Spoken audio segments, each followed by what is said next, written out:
রসুলের চাইতে বেশি বুঝা এরপরে নতুন কিছু আবিষ্কার কইরা মানুষের কাছে পৌঁছাইয়া দেয় আর বলে এটা করো, এটা সব। এটার নাম হলো বেদাত। এই বেদাত আবার দুই প্রকার, বেদাত হাসানা, বেদাত সাইয়্যা। একটা হলো ভালো উত্তম, আর একটা হলো খারাপ।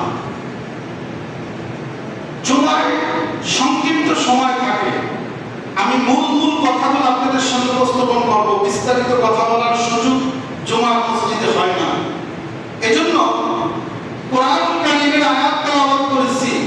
সূরা মাইদা, কোরআন শরীফ খুলবেন, হিফজ কোরআন শরীফ খুলবেন, 6 নম্বর পারা, 6 নম্বর সাফা। সূরা মাইদার 3 নম্বর আয়াতের শেষ অংশে মাঝ বরাবর আল্লাহ রাব্বুল আলামিন বলেন, আল-ইয়াওমা আকমালতু লাকুম দীনাকুম ওয়া আতমামতু আলাইকুম নি'মাতি ওয়া রাদিতু লাকুমুল ইসলাম দীনান। আল্লাহ রাসূল বিদায় হজের ভাষণ দিতে সব সাহাবাদের সামনে। রাসূলের শেষ হজ, হজের খুতবায় রাসূল উপস্থিত সব সাহাবায়ে কেরামদেরকে সামনে নিয়ে এই কোরআন শরীফের আয়াত তখন নাযিল হয়েছে। সবাইকে জানায়া দিয়েছে, ও আমার সাহাবীরা, আমি যে দ্বীনের মিশন নিয়া, আমি যে রিসালাতের দায়িত্ব নিয়া, আমি যে তাওহীদের দাওয়াত দিতে গিয়া আমি যে কষ্ট করেছি, আমি যে মেহনত করেছি, আমার এই কষ্ট মেহনত আজকে সাকসেস হয়েছি। আমার কাছে জিবরাইল ওহী নিয়ে আসছে, কোরআনের আয়াত নাযিল হয়েছে, আল্লাহ রাজি খুশি হয়ে গেছে। আল্লাহ রাব্বুল আলামিন আজকে আমাকে কোরআনের আয়াত নাযিল করে জানিয়ে দিয়েছে, হে রাসূল, আপনাকে আমি যে দায়িত্ব দিয়ে দুনিয়ায় পাঠিয়েছি, আপনি আপনার দায়িত্ব পরিপূর্ণভাবে আদায় করছেন। আজকে আমি দ্বীনকে পরিপূর্ণ করে দিয়েছি। ওয়ারাদিতু লাকুমুল ইসলাম দীনা, এই যে দ্বীন ইসলামকে আমি পরিপূর্ণ করে দিয়েছি আপনার মাধ্যমে। হে রাসূল, আপনি আপনার সাহাবীদেরকে, আপনার উম্মতদেরকে জানিয়ে দেন, এই যে দ্বীন আপনার মাধ্যমে পরিপূর্ণ করে দিয়েছি, এই দ্বীনের মধ্যে আর যেন কোনো ব্যক্তি কোনো কিছু না বাড়ায়, আর এখান থেকে যদি কেউ কমায় সেও গোমরাহি, যদি কেউ কমায় সেও গোমরাহি, আর যদি কেউ এখানে বাড়তি কিছু লাগায় সেও গোমরাহি, উভয় জাহান্নামী। এরপর সূরা হাশরের 7 নম্বর আয়াত পড়েন, সূরা হাশরের 7 নম্বর আয়াত পড়েন। আল্লাহ রাসূলকে আল্লাহ রাব্বুল আলামিন বলেন, হে রাসূল, আপনি আপনার উম্মতদেরকে কোরআনের আয়াত খুলে খুলে পড়ে শোনান। মা আতাকুমুর রাসূল, রাসূল আপনি জানায় দেন আপনার উম্মতদেরকে, আপনি রাসূল যা উম্মতের জন্য নিয়ে আসছেন, মা আতাকুমুর রাসূল, তোমাদের রাসূল তোমাদের জন্য যা নিয়ে আসছে তা তোমরা আঁকড়িয়ে ধরো। একটা কথাও রাসূলের ছাড়বে না, সব কথাগুলো আঁকড়িয়ে ধরবে। ওয়ামা নাহাকুম আনহু ফান্তাকু, রাসূল তোমাদেরকে যে বিষয়গুলো নিষেধ করেছে সব কিছু বর্জন করো। ওয়াত্তাকুল্লাহ, আমি আল্লাহকে ভয় করো। আমি আল্লাহ যা তোমাদেরকে বললাম এই বিষয়ে আমি আল্লাহকে ভয় করো। যদি ভয় না করো, ইন্নাল্লাহা শাদীদুল ইকাব, আমি আল্লাহর আযাব বড় শক্ত কঠিন আযাব হবে, আমার ধরা বড় কঠিন ধরা। আমি যাকে ধরি তাকে আর ছাড়ি না, আমি আগে ছাড় দিই, সুযোগ দিই, কিন্তু যখন আমি খপ করে ধরি ওই ধরা আর আমি ছাড়ি না। আমার আযাব কিন্তু বড় কঠিন আযাব। সম্মানিত হাজিরিন, কোরআনের এই দুই সূরার দুই টুকরা আয়াত থেকে আমরা স্পষ্টভাবে বুঝি দ্বীন পরিবর্তন হয়ে গেছে। এই দ্বীনের ভিতরে আর কেউ বাড়াতেও পারবে না। যদি বাড়ায় সেও গোমরাহি, যদি কমায় সেও গোমরাহি। যদি রাসূলের কথা মানেও কামিয়াব, রাসূল যেটা নিষেধ করেছে সেটা যদি তোমরা মানো তোমরা কামিয়াব। এ ব্যাপারে আল্লাহকে ভয় করো। ওয়াত্তাকুল্লাহ, আল্লাহকে ভয় করো। ইন্নাল্লাহা শাদীদুল ইকাব, যদি ভয় না করো মনে রাখো নিশ্চয়ই আল্লাহর আযাব বড় কঠিন হবে। কোরআন শরীফের এই দুই সূরার দুই আয়াতের আমরা এতক্ষণে যতটুকু বুঝতে পেরেছি, দ্বীন পরিবর্তন করা সম্ভব নয়। দ্বীনের ভিতরে যা সংযুক্ত হয়েছে, রাসূল যা যা বলে গেছে, এগুলা কেউ বাদ দিতে পারবে না, এগুলার ভিতরে কেউ বাদ দিও করতে পারবে না।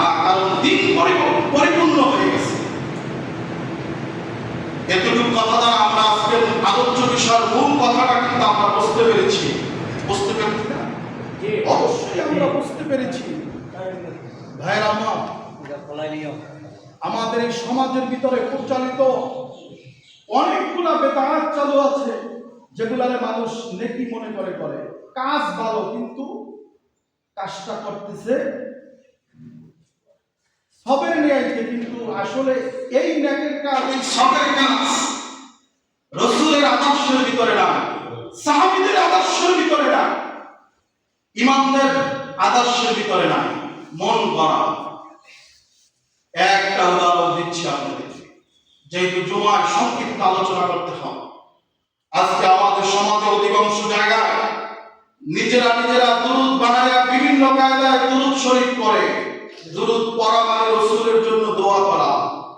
রাসূল জীবিত অবস্থায়, রাসূলের ইন্তেকালের পরে সাহাবীরা কোন তরিকায় দুরূদ পড়েছে, আমরা ওই দুরূদকে বাদ দিয়ে নিজেরা নিজেদের মতো বানিয়ে বানিয়ে বিভিন্ন কায়দায় বিভিন্ন সুর দিয়ে আমরা দুরূদ পড়ি।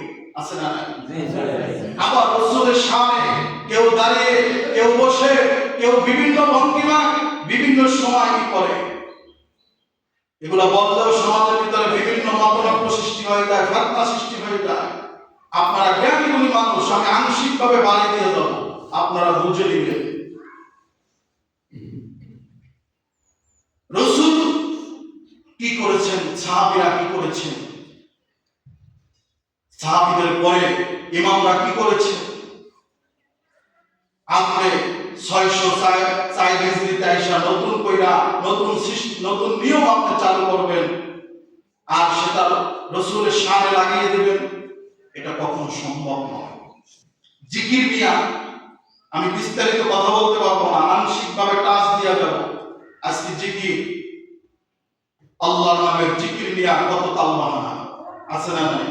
কেউ জিকির করতে করতে বাসে লাগায়, কেউ জিকির করতে করতে চুল দাড়ি একাকার করে ফেলে। যত বড় দাড়ি তত বড় চুল, আবার অনেকের চুল বড় দাড়ি নেই। এরকমের রাসূলের আসে জিকির করেনেওয়ালা ভণ্ড প্রতারক এই সমাজে আছে না নাই? আছে। আমাকে খোঁজ করতে হবে রাসূল আমাকে কোন তরিকায় জিকির করতে বলেছে, রাসূল আমাকে কোন তরিকায় দুরূদ পড়তে বলছে। সমস্ত ওলামায়ে কেরাম একমত, সবাই একমত, সব থেকে উত্তম দুরূদ হলো নামাজের ভিতরে আমরা যে দুরূদ ইব্রাহিমী পড়ি। সব থেকে উত্তম জিকির হলো সুবহানাল্লাহ, আলহামদুলিল্লাহ, আল্লাহু আকবার, লা ইলাহা ইল্লাল্লাহ। এই আল্লাহর মহত্ব বড় বড় কথাগুলো বাদ দিয়া আমাদের সমাজে সবের নিয়াইতি মানুষদেরকে নিয়া কত ডিজিটাল কায়দায় কত জিকির করে, আছে না নাই? জিকির করে আর এরকম করে।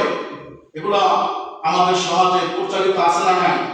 এগুলা কোনো গান বাজনার অনুষ্ঠান করে না, মাহফিলের মতো দিয়ে সেই জায়গায় দিয়া এইবারে একজন হুজুরকে বসায় দিয়া, হুজুরের গলায় মালা দিয়া, হুজুরের মাথায় ফুল দিয়া কত কিছু কইরা এরপরে হুজুরের বিভিন্ন বাওয়ালি কায়দায় বিভিন্ন ছন্দ আকারে বলে, আর জিকিরের মাঝে মাঝে আবার মাশাআল্লাহ আছে না? আছে না? আবার জিকির করতে করতে বাসায় মাথায় আছে না? অথচ জিকির করো ঠান্ডা মাথায়, নিরিবিলি বসে ঠান্ডা মাথায় জিকির করো, আল্লাহকে ডাকো, অস্থির হইয়া না, আল্লাহকে ডাকো মনোযোগ ঠিক রাখা, যে আমি আল্লাহকে ডাকতেছি, এখানে ভদ্রতা থাকতে হবে। তোমার কে আদেশ করছে, কোন রাসূল হাদিসে বলেছে, কোন সাহাবী জিকির করতে করতে নারী পুরুষ একাকার হয়ে গেছে, মাথার চুল পায়ের চুল দাঁড়িয়ে লাগে চিল্লা ঝালা খাইতে গাঞ্জা খাইতে খাইতে এই হুকুর জিকির বাজবা বাবাই, এটা কোন রাসূল শিখাইছে, কোন সাহাবী শিখাইছে, কোন তাবিঈনরা করেছে, কোন তাবিঈনরা করেছে, কোন ইমামরা করেছে, কে বলেছে? এইগুলা যারা করে তাদের কাছে জিজ্ঞেস করবেন, তোমরা যে করো এইগুলা কি গুনাহ মনে কইরা করো না সব মনে করে করো? তাহলে কি কয় গুনাহ কি? জিকির করা তো ইবাদত না। জিকির না করলে আল্লাহর পাওয়া যায় না। তুমি জিকির করো কেমনে? রাসূল বলছে জিকির করো ঠান্ডা মাথায় বসা, মনোযোগ আল্লাহর প্রতি দিয়া, ধ্যান খেয়াল আল্লাহর কাছে দিয়া, তোমার কলবের সঙ্গে সময় কত আমার কলম অমুকের লাগে, অমুকের কলম অমুকের লাগে, অমুকের কলম কিরে বেড়া, অমুকের কলম অমুকের লাগে কিরে, তোর কলম থাকবে স্বয়ং আল্লাহর লাগে। কথা গান ঠিক কিনা? মাধ্যম বানাও কেন? মাধ্যম বানাই শিরিক। এরপরে মাধ্যম বানাইতে বানাইতে বানাইতে বানাইতে হিন্দুরা যখন মাধ্যম বানায় অমুকে অমুকে অমুকে এই খোদা ইয়ে করবে, ওই খোদা ইয়ে করবে, এই করতে করতে করতে করতে 33 কোটি দেব দেবীর পূজা করে। কথা গান ঠিক কিনা? কিন্তু মুসলমান 33 কোটি নয়, মুসলমান এক আল্লাহর ইবাদত করে।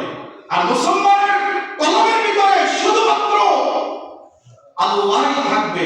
উজিবু দাওয়াতাদ দাঈ। মানুষ আল্লাহ ভালো করে জানতো যে মানুষেরা এইভাবে নষ্ট হয়ে যাবে। আর শয়তান জাসিমুন আলা কলবি বানি আদম। আল্লাহ জানতো যে বানি আদমের কলমের ভিতরে শয়তানের বাসা বাঁধবে। এই শয়তান নেক্সট সূরাতে ধোঁকা দেবে।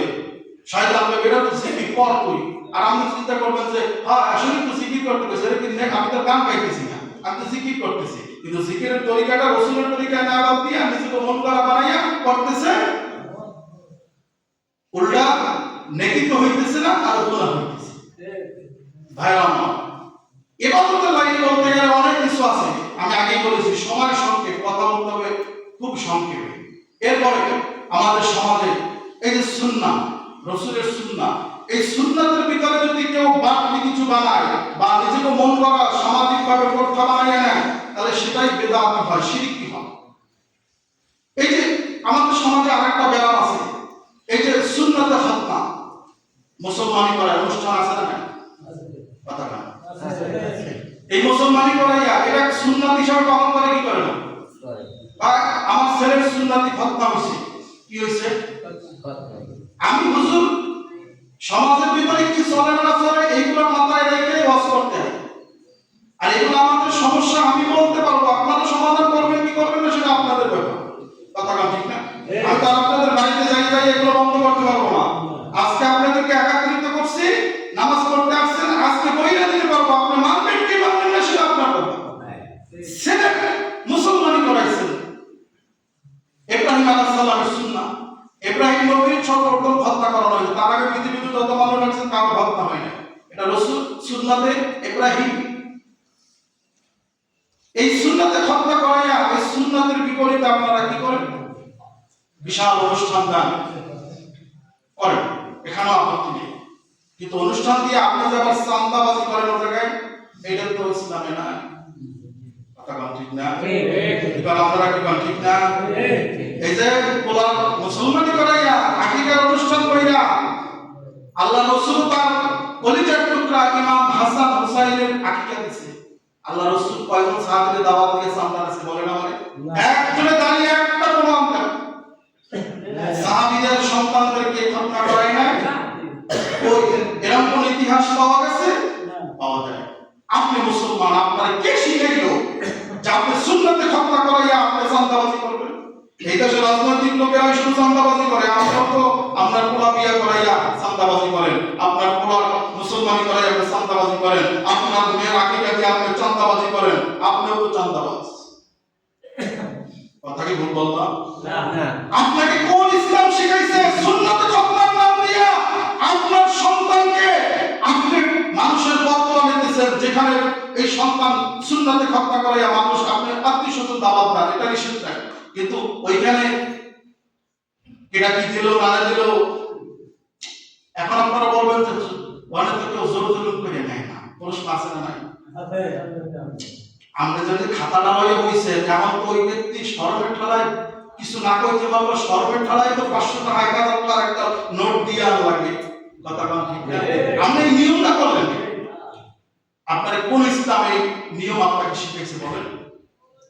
আপনার বাপ মারা গেছে, মা মারা গেছে, 3 দিনের মাথায় খাওয়ান লাগবে, কোন ইসলাম আপনাকে বলছে বলেন আমাকে? কোন সাহাবী খাওয়াইছে, কোন নবী বলছে, কোন ইমাম বলছে বলেন আমাকে? 40 দিনের মাথায় যাই আপনাকে খাওয়াইতেই হবে, না খাওয়াইলে কি হবে? এটা এই ব্যাপারে ইসলাম কি বলছে? একটা প্রমাণ দেন, আমি আমার কথা পরিবর্তন করি।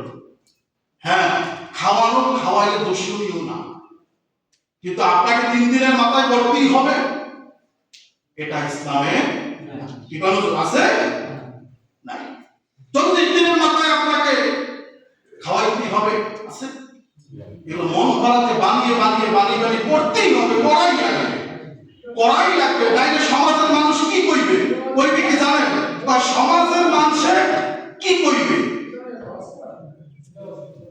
সমাজের মানুষ এটাকে কি বলবে এই চিন্তা করা যাবে না। ইসলাম কি বলে সেটা আমাকে শিখতে হবে। এই যে সমাজের যে অবস্থা, সমাজের যে এই কিছু মানুষের মন খারাপ বানানোর পদ্ধতি যেটা ইসলামের সাথে মিলে না, এগুলো থেকে আমাদেরকে বিরত থাকতে হবে। আল্লাহ রাব্বুল আলামিন আমাদেরকে আমলের লাইনে এবং সামাজিকতার ভিতরে এই দুই দিক থেকে আল্লাহ যেন আমাদেরকে শিরক মুক্ত, বিদআত মুক্ত আমল করার তৌফিক দান করে, বলেন আমিন। ওয়া তৌফিক ইল্লা বিল্লাহ। আসসালামু আলাইকুম ওয়া রাহমাতুল্লাহি ওয়া বারাকাতুহু। আমরা যারা পড়ে আসছি 4 রাকাত ক্বাবলাল জুমআহ